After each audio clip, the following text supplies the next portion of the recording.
റീനു, തന്റെ മനസ്സിലുള്ള തുറന്നു പറയാൻ സമയമായിരിക്കുന്നു. Now tell me, do you love me? No. സച്ചിനെ മതി നിർത്ത്. റീനുവിന് ക്വസ്റ്റ്യൻസ് എനിക്ക് മനസ്സിലായില്ലെന്ന് തോന്നുന്നു. മനസ്സിലായി, എനിക്ക് തന്നെ ഇഷ്ടമല്ല. ഓ, ഞാനൊന്ന് വഴക്ക് പറഞ്ഞതിലുള്ള പരിഭവം. എന്നെ ഇഷ്ടമാണെന്ന് നിന്നെ തുറന്നങ്ങ് സമ്മതിച്ചേക്ക് മാഡം. ആദ്യം എന്താ തലയ്ക്ക് സുഖമില്ലേ? റീനു, JKD നിർത്ത ആൾക്കാർ ശ്രദ്ധിക്കുന്നു. തന്റെ ഒരു ജേക്കെ. എടോ, എനിക്ക് തന്നെ ഇഷ്ടമല്ല, അത്ര തന്നെ. Any reason? ഒരു 100 റീസൺ തരാം.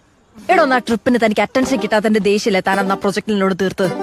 എന്നിട്ട് പണി മൊത്തം എനിക്ക് കിട്ടി. മീറ്റിംഗിന്റെ സമയത്ത് മുങ്ങിയല്ലോ താൻ. Reenu, let me explain. എനിക്കൊന്ന് വിശാഖപട്ടണത്ത് വളമീഡിയലിന് പോയതായിരിക്കും. എക്സാക്ട്ലി. അപ്പൊ ഒന്ന് ലഞ്ച് ടൈമിൽ അയാൾ മാരി ആദ്യം പറഞ്ഞതോ? ആദി, ഇറ്റ് വാസ് എ ഗെയിം. അന്ന് അയാൾ കിൽ സുബിൻ എന്ന് പറഞ്ഞു. എന്ന് വെച്ചാൽ സുബിനെ പോയി കൊല്ലണോ? എന്റെ ദൈവമേ.